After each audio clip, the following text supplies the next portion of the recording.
Sou o professor Fábio Antônio da Silva. Novamente estou aqui postando mais um vídeo que é a gravação de uma aula de revisão de conteúdos para o Enem, para as provas de humanas. Então, se você está se preparando para a prova do Enem 2021, talvez pode te interessar também.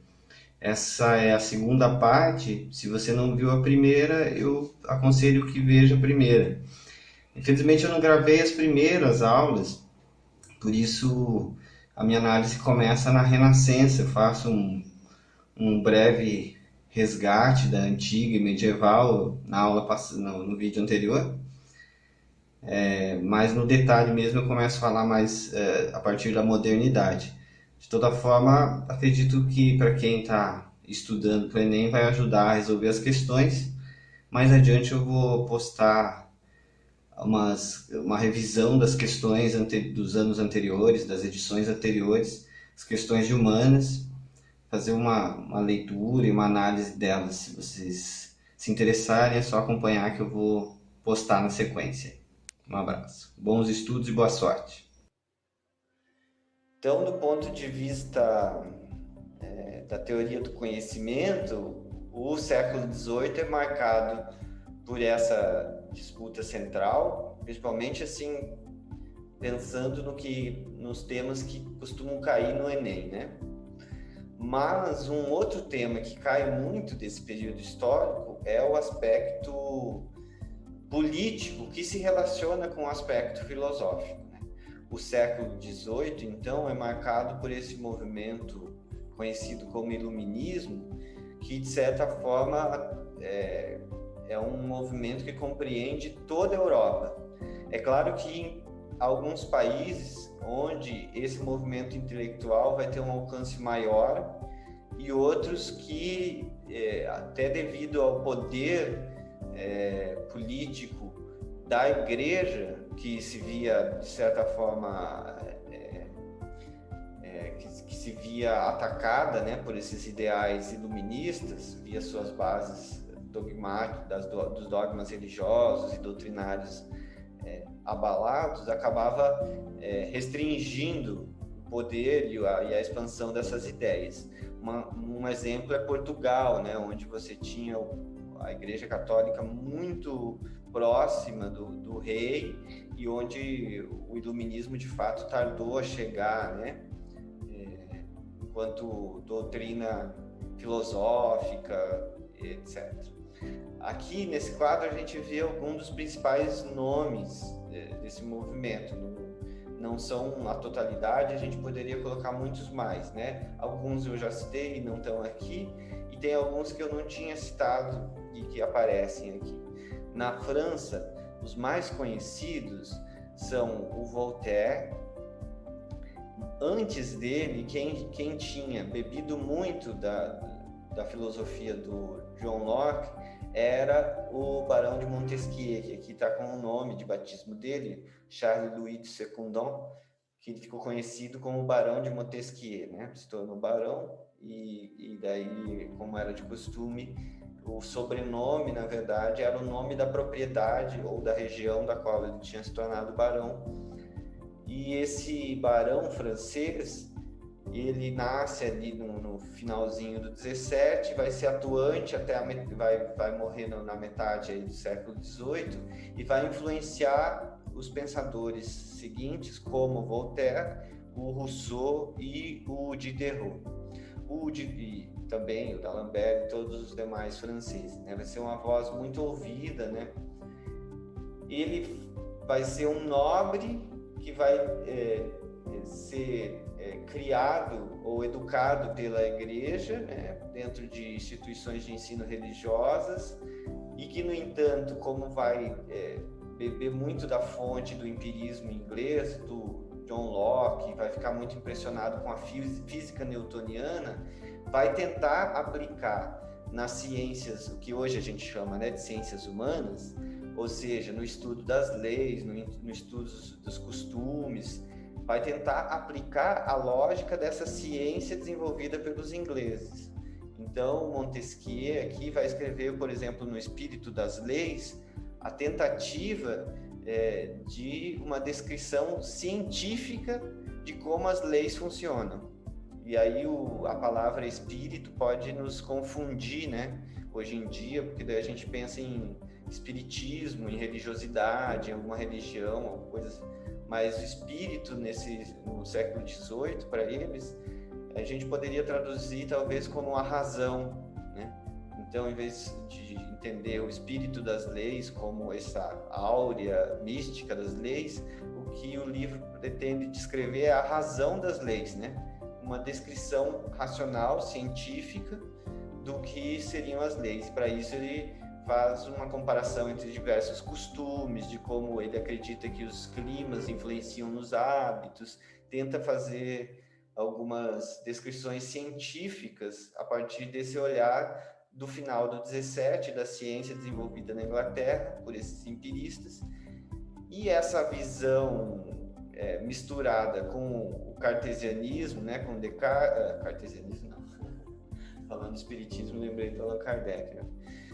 Com Descartes, aquela ideia do racionalismo também vai estar presente. Então, é uma mistura ali na França que vai ter no começo do século XVIII entre o empirismo e o racionalismo, como eu dizia.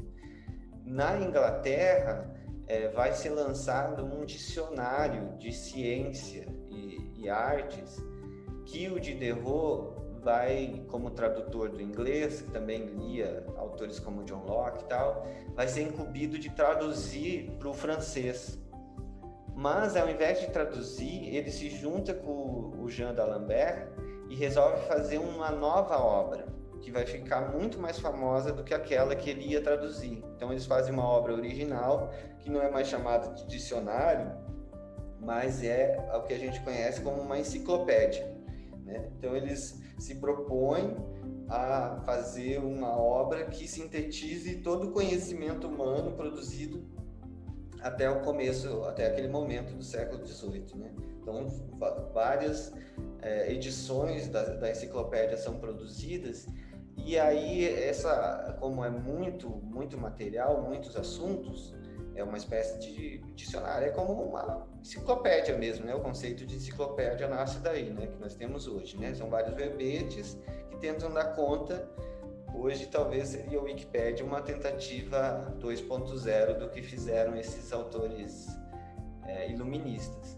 E o que eles fizeram também, assim como a Wikipédia, é trabalhar com colaboração. Então, apesar deles dois serem os principais editores e escrever boas partes dos verbetes, tem verbete do Montesquieu, tem verbete do Voltaire, tem verbete do Rousseau, tem verbete de vários outros autores iluministas, Condillac, etc., cada um tratando do assunto que mais lhe convém, né? O Rousseau, como era professor de música, escreve os verbetes sobre música, e como ele também era escritor de política, tinha ganho prêmios por escrever discursos sobre política, né? O discurso sobre a origem da desigualdade ficou bem conhecido, foi chamado para escrever alguns verbetes como do direito natural, sobre a economia política, né, que ele trata do direito natural.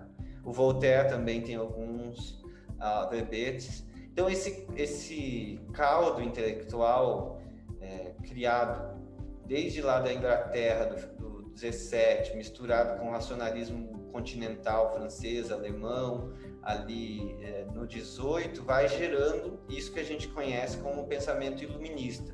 No campo da economia também, você vai ter os primeiros grandes teses econômicas ali no século XVIII, as teses liberais de Davi Ricardo, do Adam Smith, que vão, de certa forma, se tornar ideias hegemônicas no século XIX, né? O século XIX vai ser o século do liberalismo, muito por conta desse movimento intelectual que a gente conhece como iluminismo, que coloca, como a gente sabe, em xeque, a partir dos questionamentos sobre princípios filosóficos de conhecimento, acaba colocando em xeque a própria estrutura do Estado, que estava organizado entre igreja, o clero, né, a igreja, os nobres, e que tinha ali uma burguesia incipiente e que começa a se tornar insatisfeita pelo modelo engessado de sociedade que não dava aos burgueses, essa classe que estava surgindo, espaço tal qual os nobres tinham, né? Então começa uma série de ranços, digamos assim, entre essas diferentes classes, os burgueses e os nobres e a igreja, e começa a haver um movimento de ruptura entre eles, e a gente vai ver que isso vai desembocar lá no final do século XIX, na Revolução Francesa, que é o tópico principal que eu quero tratar hoje. Então, em 1789, vai haver um levante popular que começa com a queda da Bastilha. Bastilha, além de ser um lugar onde tinha muito armamento, onde era uma espécie de quartel-general, onde um paiol, onde se guardava o armamento do exército francês, do rei, era também uma das prisões políticas, onde quem falava mal do rei ia preso, né? E, bom, o ano de 1789, além de ter todo esse caldo de questionamento intelectual sobre as autoridades até então estabelecidas, contra toda essa estrutura do antigo regime e dos reis absolutistas, que a gente já viu um pouco sobre, né? E até falei um pouco sobre a Inglaterra, de como a Inglaterra não se torna uma república exatamente porque no século XVII há uma renovação da monarquia, de modo que a coroa inglesa não tem o aspecto absolutista que vai ter a francesa, e o rei acaba não sendo um bom administrador, né, o rei francês, e a gente conhece que essa rebelião vai acabar com o rei sendo executado, como a rainha também, né? E a proclamação da Primeira República Francesa, que até então era uma monarquia. Com a Revolução, a chamada Constituinte, né? Vão fazer uma nova Constituição.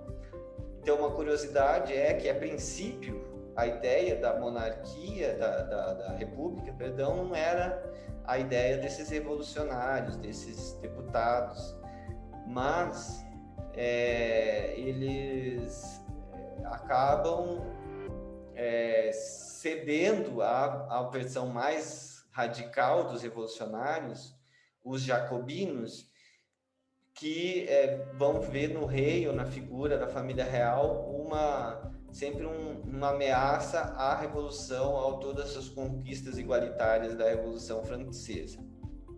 Então, a princípio, a Constituinte esperava, após a revolta da Bastilha, a queda da Bastilha, o rei não tinha sido deposto, a ideia era fazer uma reforma na monarquia francesa, tal qual existia na inglesa, inclusive muito admirada pelos pensadores iluministas franceses, né? O Voltaire, o Montesquieu. Para eles, o padrão de boa organização era uma monarquia do tipo inglesa, diferente do Rousseau, por exemplo, que é um crítico ferrenho a qualquer tipo de monarquia, parece, né? Então, mas ele é uma exceção ali, né? O Rousseau acaba sendo um iluminista e, em alguns momentos, anti-iluminista, né? E defensor, sobretudo, da República. Os jacobinos, muito influenciados pela obra do Rousseau, vão ver na instituição da República a única saída para um estado de real igualdade e liberdade. Após um processo, né, de terror, onde a gente vai ter a invenção pelo médico Guillotin de um instrumento para executar os inimigos da Revolução, que a gente vai conhecer como guilhotina, né, e que vai ser utilizado para executar, inclusive, a família real. Aí nós já temos também a guilhotina, curioso, ela é um símbolo da igualdade proposta pela Revolução, se a gente pensar nela simbolicamente, né? Antes, no antigo regime, quando uma pessoa era condenada à morte, ou ela era enforcada, ou ela era decapitada com um machado. Quem era nobre era decapitado, quem era plebeu, né, era enforcado. Então, os nobres não tinham essa vergonha de serem enforcados, eles eram decapitados. E a guilhotina, como símbolo, digo, de igualdade, é porque todos são guilhotinados, né? Todos, além de ter uma morte nobre, todos, aí a guilhotina é construída para se executar com o menor sofrimento ao executado, né? Essa é a ideia da guilhotina. Bom, e essa ideia da guilhotina também ilumina um pouco, ou ilustra um pouco esse período da Revolução Francesa, dos anos seguintes, 90, 91, 92, até 94, que é o período do terror, quando vai haver perseguição aos inimigos. E aí a gente tem uma divisão aí entre direita e esquerda no espectro político, que remonta desse período revolucionário, quando a Assembleia Constituinte se divide em dois grupos, os girondinos à direita e os jacobinos à esquerda.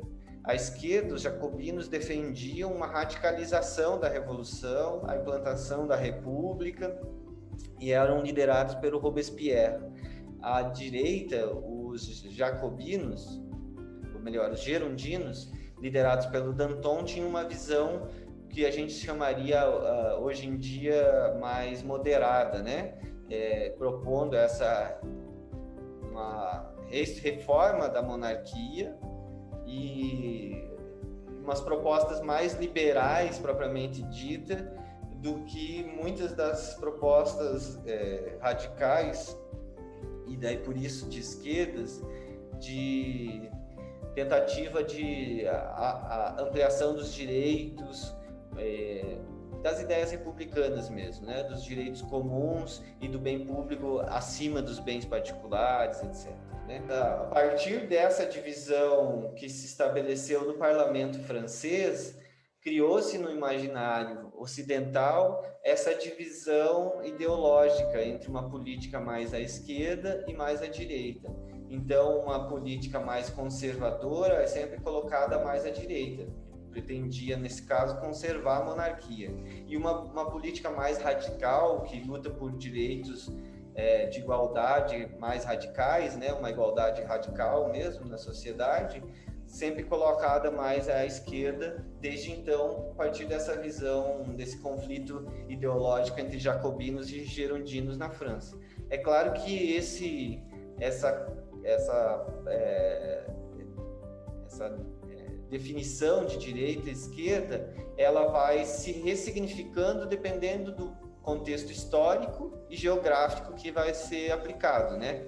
Então, hoje em dia, direita e esquerda no Brasil, aqui, por exemplo, não significa a mesma coisa. Tampouco se a gente for falar nos Estados Unidos, né, o que é direita e esquerda lá. Mas, de todo modo, essa imagem da divisão dos dois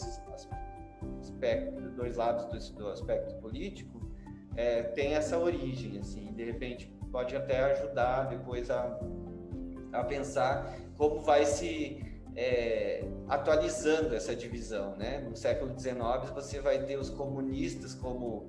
Aqui não existe a teoria comunista, né? Então a esquerda na França do final do 18 não é ser comunista, o comunismo não existe. Já no final do 19, a esquerda é ser comunista, é ser marxista, no começo do 20 defender a Revolução Russa, no caso, né? Então, com o passar da história, também vai se ressignificando esse conceito de direita e esquerda, mas é interessante lembrar que a origem está aqui nesse evento histórico que marca o fim da Era Moderna, né? A Revolução Francesa de 1789. No Brasil, a gente vai ter a proclamação da República exatamente 100 anos depois, né? 1889 vai ser a proclamação da nossa primeira República, né? 100 anos exatamente depois da Revolução Francesa. Fácil de marcar, né? Essa data. Pois bem, só para ir meio entrar um pouco no 19, aí a gente entender um pouco das consequências, esse período de terror revolucionário vai se estender até comecinho aí do século XIX, né? Vai se arrefecer o período de terror, principalmente quando o Robespierre, esse líder da esquerda, o Maximilien de Robespierre, vai acabar sendo ele mesmo guilhotinado, né? Ele que vai empreender uma espécie de perseguição aos inimigos políticos dele, liderados por Danton, fazendo com que o próprio Danton seja executado na guilhotina como traidor da Revolução, acusado de conspiração contra a Revolução. O Maximilien vai acabar com esse comportamento dele, gerando uma espécie de conspiração que acaba condenando o Maximilien Robespierre à guilhotina, ele também. Então, aí acabamos se apaziguando um pouco os ânimos, né? Do ponto de vista exterior, a França começa a empreender várias guerras que são chamadas guerras revolucionárias. Então, a França se converte de uma monarquia em uma república e o exército revolucionário francês começa a invadir as terras dos países vizinhos, como a Alemanha, a Áustria, etc. Espanha depois, daí a gente vai ver mais um pouco. E dentro dessas conquistas, guerras revolucionárias, uma figura vai ter destaque, um líder militar. Alguém que nasceu aqui na ilha de Córcega, que na época era hoje é um país, né? Córcega é um país independente, mas na época pertencia à França. Quem nasceu lá é um tal de Napoleone, que ele é de uma família nobre italiana, que se mudou para lá no século XVI, teve uma boa educação, acaba migrando da Córcega para o continente e em Paris se torna aluno da escola militar. E durante o período revolucionário ele é tenente e se torna uma figura importante nessas guerras revolucionárias, como eu estava falando. Aí, bom, vou resumir bastante a história, mas o que acontece é que essa fama do Napoleão como líder bom, todas as vitórias que ele tem acabam colocando ele num ponto muito confortável. E em 1799 ele é eleito cônsul. É um cargo inspirado na República Romana, né? Que tinha os cônsules, tinha os senadores e tinha os cônsules, que era uma espécie de presidente, vai lá. Então ele fica cônsul da França de 1799 a 1804. E aí o que acontece é que ele dá um golpe. Como cônsul, ele dá um golpe e o parlamento francês, então, faz dele imperador. Declara imperador da França e converte a França não é mais uma república, mas se torna um império. Aí você vai ter o período das guerras napoleônicas, que vai se intensificar essa invasão dos países.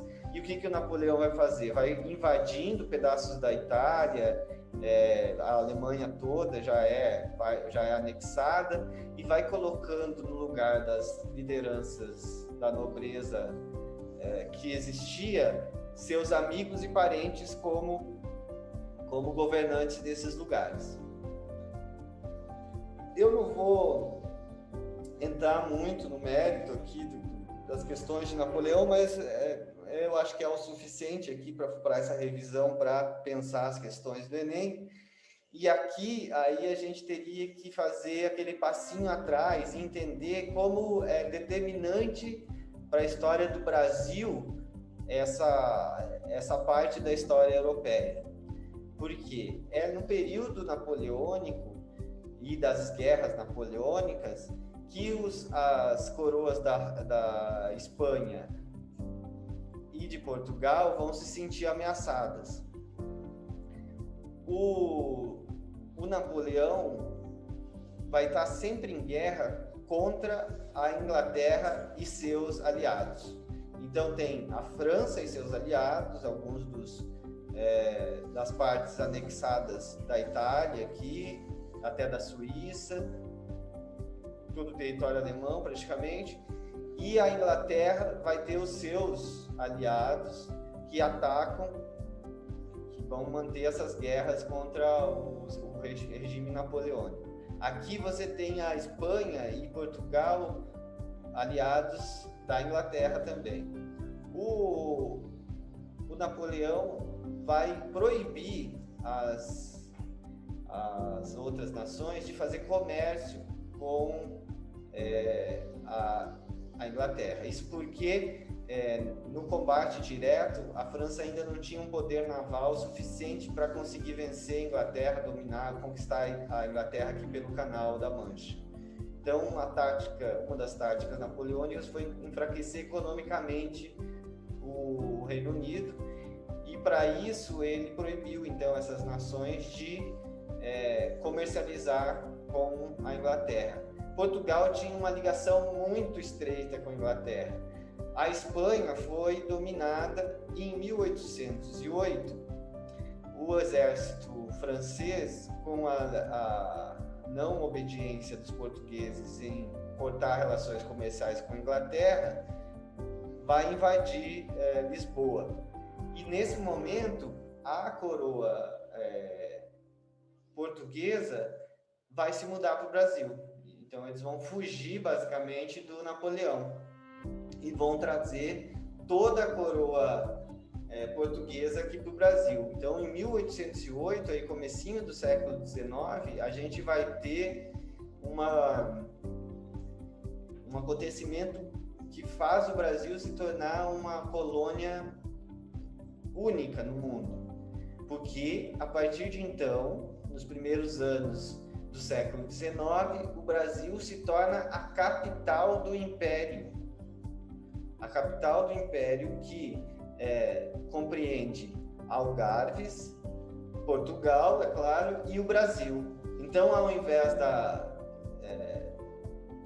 sede ser em Portugal, a capital do Império ser em Lisboa, e aqui a gente ser só uma colônia, inverte, né? O centro do poder está no Rio de Janeiro, e agora Lisboa é que deve satisfação ao rei que está no Brasil, né? Então a gente tem, pela primeira vez na história, um rei europeu que se muda para uma colônia e começa a governar desde essa colônia. Isso faz o Brasil, por isso também esse